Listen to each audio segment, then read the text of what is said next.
Yeah. Well, that's basically, for the most part, that's the view. I mean, like, that's the basic sort of view. This is why when Americans travel outside of America, it's advised that they put Canada flags on their luggage so they don't get portrayed as the idiots that they are. You know what's funny, though? I think that they do because Canadians don't do that. So everyone with the Canadian flag on their luggage is like, yeah, you're American. Canadians don't do that. Pretty much. They don't need to. They've already apologized. So just they arrived. We know they're Canadians. Well, there's a genius thing where back in 2017, a young woman from Atlanta already had COVID? No. Okay.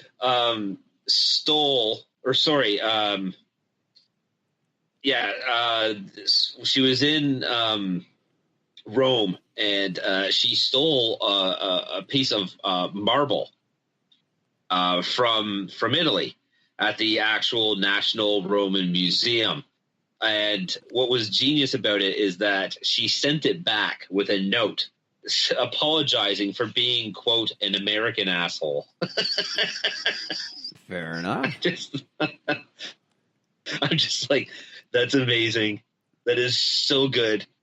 I just love the fact that she just openly admits, I was being an American asshole and I stole it.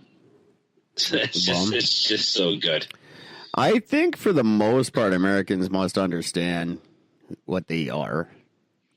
No, you'd be very surprised to find out they don't. I think a lot of them do. It depends geographically where you are, but, you know, you go down that West Coast and everyone knows their country sucks and they're a bunch of idiots. Except certain parts of California where they're totally clueless, but... Oh, man, I'm telling you, when I was in fucking Portland, Oregon, I was hanging out with a group of like 10 people in this house. We're sort of sitting down having drinks. At the beginning of the night, they are just ripping on me for being Canadian. So, and you live in igloos and you're sorry for everything. It just sort of kept up the jokes all night. And I let them have their fun. It was great. So look how good they're doing this year.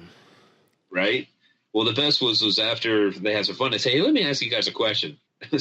How does it feel knowing that as soon as you leave your country, you're the most despised human beings on the planet? What does that feel like? Like, what do you mean? So, yeah, you really understand that nobody likes you, right? Everybody loves Americans. No, nobody likes you. This is why you're all treated like shit everywhere you go, because you treat everybody else like shit.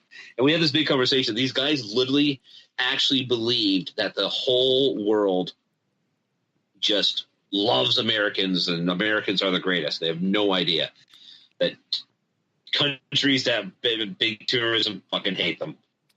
They like their money, don't like the people. Yeah, but every time they come and rescue someone in a war, then the people seem to like them. People are fucking hypocrites. They're like Nickelback fans. Like, oh, we hate America, except when America saves our ass all the fucking time because they're the only country in the world that can do it. Oh, but you mean the same country that when they do save their ass, they end up killing half the people anyways? Yeah, that's not true. Oh, come on. America's track record for fucking saving and killing is completely off fucking kilter. It's really not, and we're all not Nazis because of them. That's something to remember. How many Canadians died from friendly fire from the Americans again? Oh, that's right. More Canadians died from that than for any other way in the last fucking major war. That's just awesome. No, that's not true at all. That is actually true. Okay.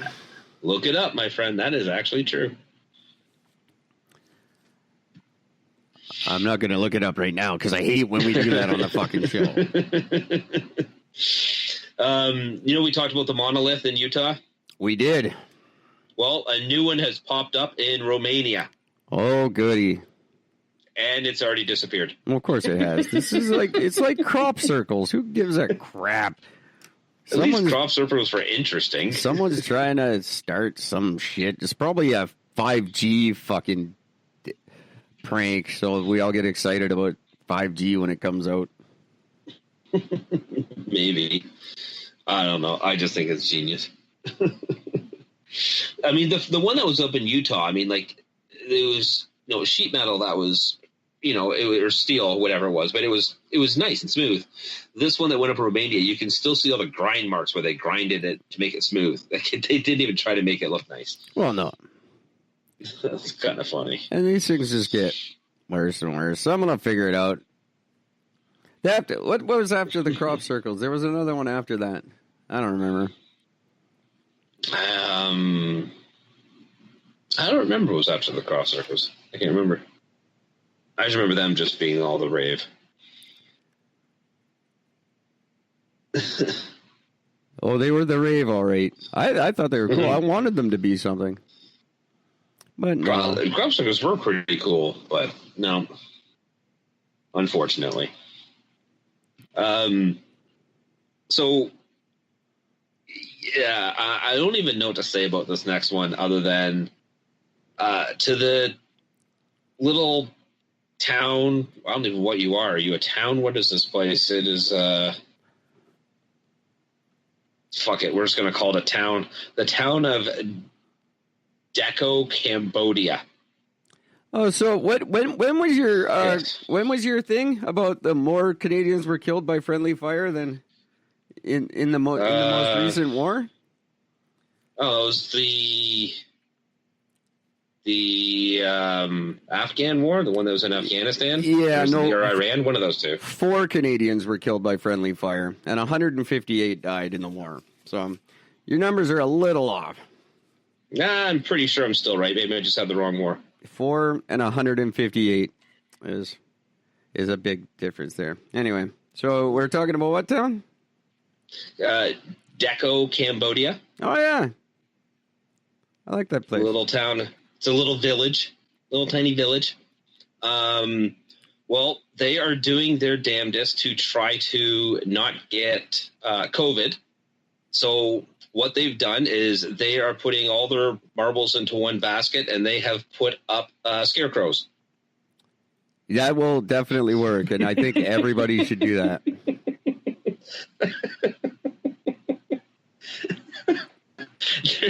They're known locally as Ting Mong, and they guard the gate of her. This lady, she put up 2 of them, and they guard her gate. And people are like, "Oh my god, this is awesome!" So people are kind of latching onto this. Absolutely. I think everyone around the world should start doing that. The woman who made it says, I myself really believe in the magic of the scarecrows, and I don't worry about catching the virus at all. And you shouldn't. There you go. It will absolutely protect you. You know what? No one in that fucking country is going to get it now. And everyone's going to feel stupid for not putting up scarecrows. Well, in the entire country of Cambodia, they've only had 307 cases and 0 deaths. Yeah, that's because nobody fucking goes there. Yep. That's right. Why would you? It's Cambodia. It's not a good place. It's like Vietnam without the charm. No. Yeah, and no fatalities, of course.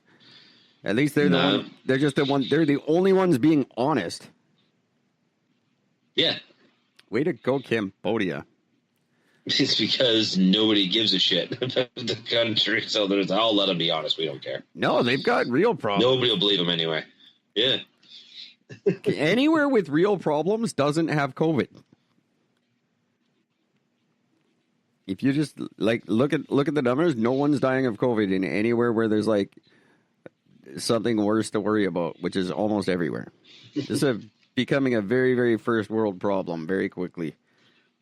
And I think Christmas is going to end it. I really do. Everyone's going to get together with their families and realize that nothing bad happened. And by New Year's, we'll all be like, fuck it. I'm returning this toilet paper.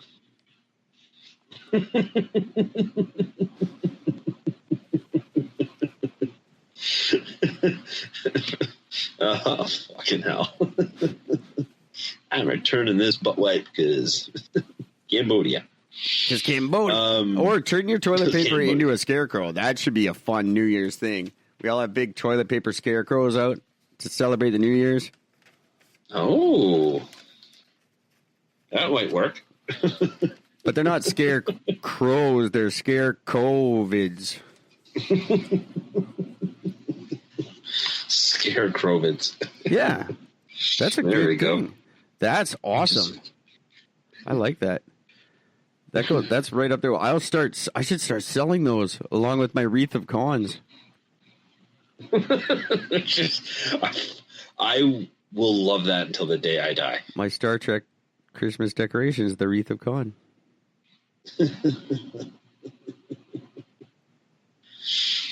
It's just funny. And I'll start selling scarecrovids. Scarecrovids. That's going to be a new character in my Eric Gord comic book that I'm working on because the cartoon's going to shit. Well, I look forward to this introduction of this new character. Eric and Gord, and I don't know if he's going to be an enemy or not. Maybe he'll be a friend. I'm not sure. The Scarecrovid. It's just like COVID. We don't know. Is it a good thing or a bad thing? We just don't know yet. It's a very esoteric comic book I'm working on, everybody. I'll put it on the internet when I've got it a little more. It's like me and Gord in our regular lives, but we're superheroes also. It's very... And there's weird little, like, sort of, I don't know, creatures and stuff. It's just like all my ideas I've had in the last 5 years, I just crammed them all together into one funny book because I drew a funny picture of Gordon. I liked it. I can't wait. I love your comics. Really do. This is very much like Archie, but for adults. But with superheroes. Anyway. Well, that's cool, because the last time I read a comic book, I was into Archie, so that'll work out well. He's the only one I've ever really liked. Yeah, same here. And I don't even like him. I was a Jughead man myself, but... I liked, what was the blonde girl's name? Betty. I like Betty. You know, Veronica was a bitch, but Betty was shit. And they're identical. Yes, they have different hair. I like Reggie. Actually, Reggie was my guy. I liked Reggie. That guy had it right the whole time. He was such a douche. People should have paid more attention to him. He was a smart fella. And that's why he was a douche, because he was smart. Everybody else had to learn a lesson hard, but he's like, that's just dumb from the get-go. I think he lives in Cambodia now.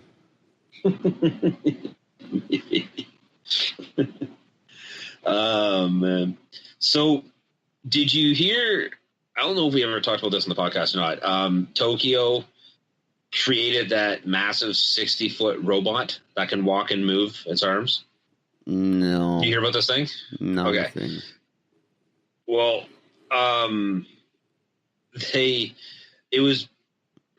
Well, I'm not going to say big news as much as it was news at one point when they first sort of were doing like the testing for it, and when somebody released a video of it. And, well, it's official. It's been unveiled on Monday, today. And they're hoping that this is going to boost their tourism by having this 60-foot robot. I think all your COVID and nuclear waste scattered everywhere is probably going to counter that a little bit. Maybe stop Fukushima from leaking and get rid of all your COVID, and then more people will come there. I'm just spitballing here, but well, the robot is modeled after a figure it's called Mobile Suit Gundam. It's a Japanese cartoon first launched in the 70s. Yeah. But it's about these giant robots that would battle piloted by humans. So it's basically like that movie. Mighty Morphin Power Rangers? Pacific Rim. Oh, yeah, that too. So it's basically sort of taken from that. Hey, my Japanese friends. Not that we've ever been in Japan. We've never had a listener there, but I'm going to pretend we do. Hi, fellas. Do you think maybe your energy could be spent on better things right now than the 60-foot robots? Unless there's 60-foot robots that are intended to clean up all the nuclear waste you're dumping into the ocean. I just think maybe we should get our priorities a little more in line with reality. Well, keep that in mind when you hear this. This is the chief cabinet secretary This is what he told a news conference.